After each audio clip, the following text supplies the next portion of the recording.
Pertemuan kemarin antara Ketua DPP PDI Perjuangan Puan Maharani dan Ketua Umum Partai Demokrat Agus Harimurti Yudhoyono jadi momen yang paling ditunggu. Apa sebenarnya makna di balik pertemuan Puan AHY bagi koalisi PDI Perjuangan dan Koalisi Perubahan? Kita bahas sore ini bersama dengan Deddy Sitorus, Sekretaris Tim Koordinasi Relawan Pemenangan Ganjar Pranowo, Ketua DPP Partai Nasdem Effendi Koiri, dan Hanta Yuda, Direktur Eksekutif Poltreking. Sore Bapak-Bapak. Sore Mbak, sore semua. Oke, saya belum melihat Gus Coy. Boleh dibuka Gus Coy? Nah ini dia.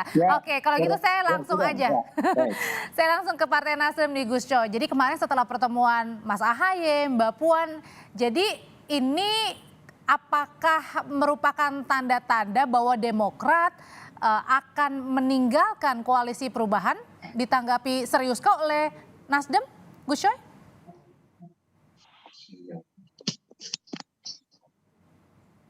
Silakan Gus Coy.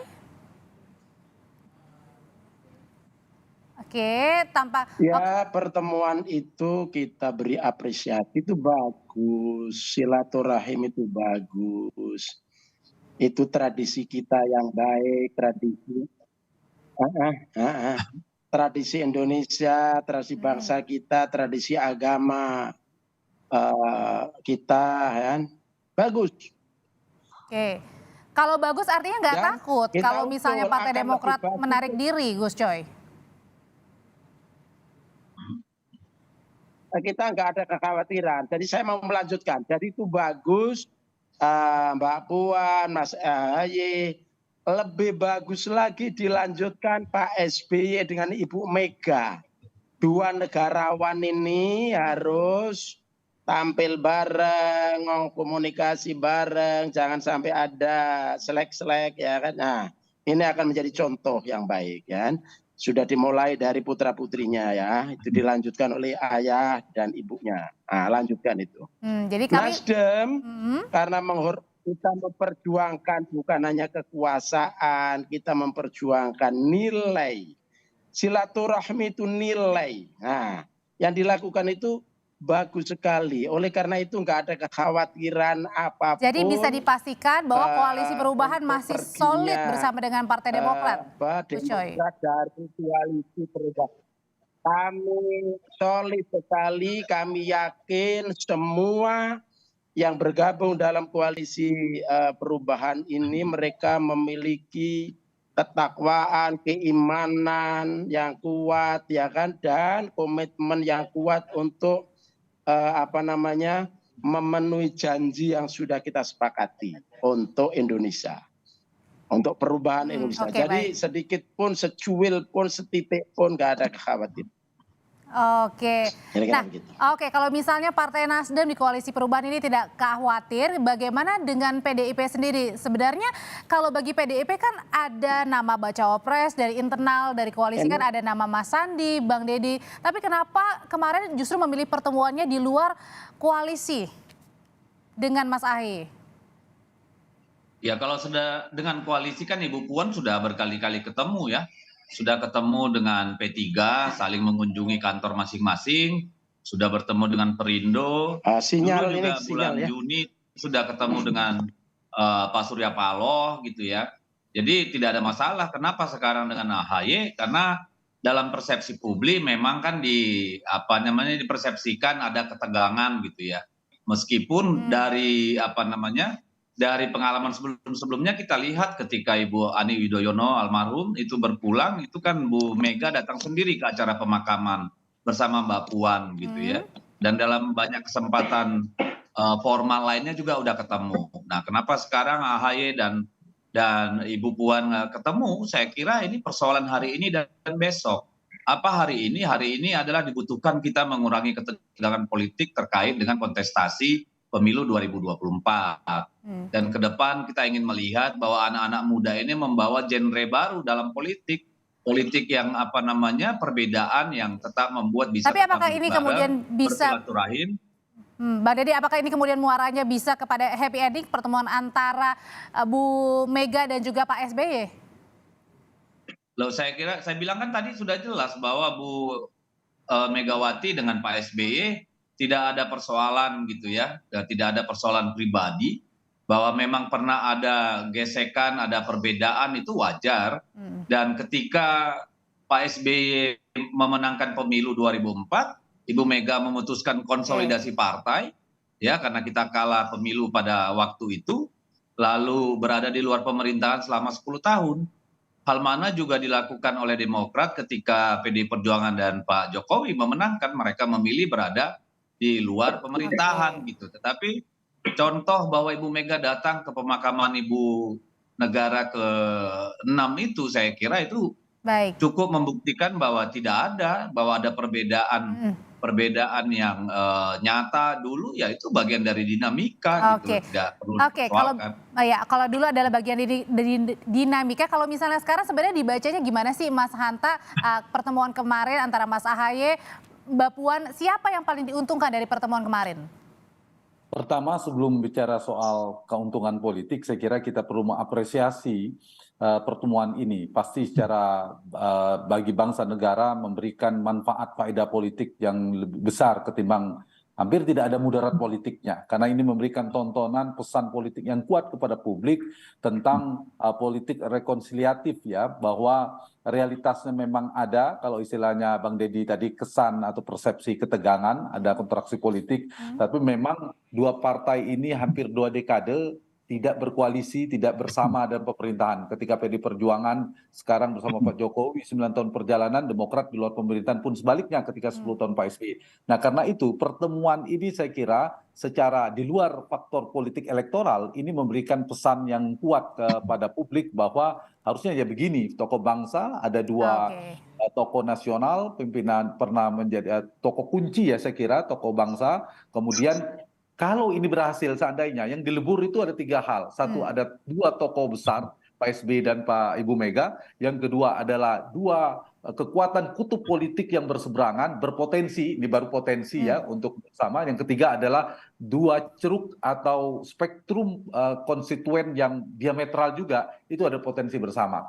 Nah pesan yang kedua saya kira paling tidak memberikan pesan kepada publik bahwa paling tidak kedua partai ini bisa bergabung dan membuka peluang ya saya mengatakan membuka peluang kerjasama politik, meskipun saya ingin mengatakan peluangnya sangat kecil sekali realitas hari ini kalau dilihat probabilitasnya. Nah kalau dari keuntungan di mana yang paling untung, baik Partai Demokrat maupun PDI Perjuangan memiliki keuntungan politik. Sama-sama punya keuntungan ya, tapi sebenarnya terutama misalnya Partai Demokrat, pasti jelas Demokrat dan AHY itu akan meninggikan posisi tawarnya di koalisi internal koalisi perubahan. Kalau daya tawarnya naik, maka daya tekannya kepada Gus Coy di internal koalisi perubahan juga bisa jadi posisi kuat. Misalnya begini, di luar saja Mbak Puan dan PDI Perjuangan pertimbangan sebagai cawapres. Kalau gitu langsung Mas Hanta saya tanyakan ke Gus Coy.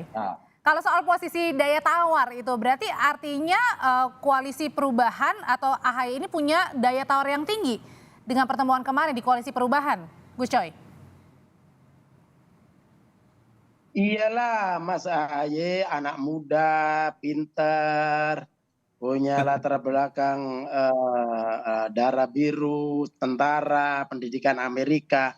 Secara personal luar biasa, itu aja udah punya daya tawar, kemudian apalagi menjadi pemimpin partai. Itu luar biasa. Nah ini semuanya sudah berada dalam koalisi perubahan. Kemudian urusan berikutnya cawapres siapa dan seterusnya itu sudah kita serahkan kepada calon presiden. Nah calon presidennya nanti milih siapa? Apakah Mas Ahaye, apakah dari NU, Yeni Wahid atau Khofifah atau siapa gitu kan? Nah itu tuh terserah dan kita sudah sepakat itu, semuanya punya nilai tawar. Semuanya punya nilai tawar. Tapi sebenarnya Gus Coy, sebelum pertemuan kemarin Mas Ahaye dengan PDIP, ini Partai Demokrat ada obrolan dulu nggak sih sebelumnya dengan Partai Nasdem dan PKS di koalisi? Ada, saya ketemu beberapa kali dengan Demokrat. Fine saja, semuanya bagus. Ini bagus banget. Tapi sebelum ketemu ada nggak pesan-pesan khusus dari Partai Nasdem ke Demokrat?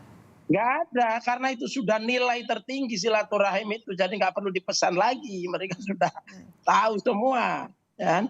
dampaknya apa? Dampaknya pasti positif, ya kan? Kemudian ini bagaimana terkait dengan kita ini memperjuangkan nilai, ya. Jadi Oke. apapun yang dilakukan yang itu nilai tertinggi, nilai memang menjadi concern kita itu bagus. Kita beri Oke. apresiasi. Baik. Oke, kalau gitu sebenarnya Bang Deddy, kalau misalnya di koalisi P3 kemudian ada juga Perindo dan juga PDIP sendiri, ngelihatnya gimana sih pertemuan kemarin? Seberapa besar kans untuk Mas Ahaye ini menjadi bacawa presnya Pak Ganjar? Ya, pertama kita harus menggarisbawahi ya ketika Sekjen PDI Perjuangan Mas Hasto Kristianto mengumumkan keinginan Mbak Puan untuk bertemu dengan Demokrat, Ahaye, itu kan jelas-jelas beliau mengatakan bahwa menghormati yang namanya etika politik, menghormati fakta bahwa Pak Ahaye dan Demokrat sudah membangun sebuah koalisi dalam rangka Pilpres. Jadi soal bagaimana peluang Mas Ahaye, saya kira kan itu persoalan yang harus dijawab oleh Demokrat sendiri. Tetapi kalau melihat dari rekam jejak bagaimana Ibu Megawati atau PDI Perjuangan melihat bahwa mengurus negara ini di puncak tertinggi harus merupakan kombinasi dari nasionalis dan religius, itu kan kita melihat bahwa kemungkinan itu ya tidak terlalu besar ya. Artinya ini kan sama-sama nasionalis. Yang kedua juga kita juga berkomitmen untuk menjaga demokrasi yang sehat, tidak saling bajak atau saling saling jegal atau apa begitu. Jadi saya kira murni pertemuan itu adalah untuk membangun silaturahim, untuk membuat dinamika politik kita tidak tereskalasi ke arah yang negatif, karena sudah 2 pemilu kita mengalami politik yang sangat diametral gitu, dan itu tidak baik buat bangsa. Jadi mohon itu dilihat hanya sebuah upaya ikhtiar untuk membangun suasana politik yang dan kondusif. masing-masing sama-sama saling menghormati ya untuk pilihannya gitu ya. Betul. Makanya kan tempat yang dipilih juga kan tempat yang sangat kasual gitu. Bukan di PPP Nasdem atau Demokrat maupun DPP PDIP gitu ya Bang Deddy ya. Nah, kalau gitu Mas Hanta, sebenarnya apa sih arah ke depan dari pertemuan kemarin ini? Ya, yang pertama memang mereka bersepakat untuk tidak bersama atau tidak bersepakat, itu tadi ya dipertegas. Sama arahnya dari Bang Deddy, PDI Perjuangan tadi mengatakan tidak untuk melakukan koalisi dalam waktu dekat. Gus Coy juga tidak mengkhawatirkan arahnya akan Demokrat pergi. Nah, saya ingin melihatnya dari 2 partai yang bertemu saja. Demokrat, jelas tadi saya katakan Demokrat dan AHY tentu memiliki posisi tawar yang meningkat. Di sisi yang sama maka semakin seksi lah posisi AHY, apalagi tadi sudah dipuji, disanjung oleh Gus Coy kan. Nah, itu semakin seksi, semakin tinggi posisinya strategis di sana. Nah, karena itu ada 2 kemungkinan memang, kalau dinamika yang semakin kencang, kalau misalnya respon pertemuan ini dilanjutkan lagi, ada pertemuan selanjutnya, maka ada 2 kemungkinan. Apakah ini ada kaitannya dengan yang disampaikan salah satu politisi Partai Demokrat akan mengevaluasi posisi Demokrat kalau tidak disegerakan pengumuman cawapres. Nah, ada kedua kemungkinan, apakah ini jadi ujian soliditas koalisi perubahan, atau bisa jadi memang mendorong Gus Coy dan 3 partai ini harus lebih cepat mengumumkan cawapres supaya ada kepastian bagi Anies Baswedan. Yang pasti berarti intinya adalah ada efek ya dari pertemuan kemarin Mas Hanta. Dari sisi Demokrat, tapi Gus Coy kalau ditanya pasti nggak ngaruh. Mas Hanta jadi provokator ini. Tapi kalau ditanya Gus Coy, pasti Gus Coy enggak. Kalau dari Gus Coy bacaan saya, kalau bisa di ujung jelang bulan Oktober keluar nama Kofifa Gus Coy ya. Oke, nanti kita akan bahas di sesi selanjutnya. Terima kasih saya ucapkan Gus Coy. Terima kasih juga Bang Deddy Sitorus. Terima kasih Mas Hanta Yuda. Kita ketemu lagi di lain kesempatan.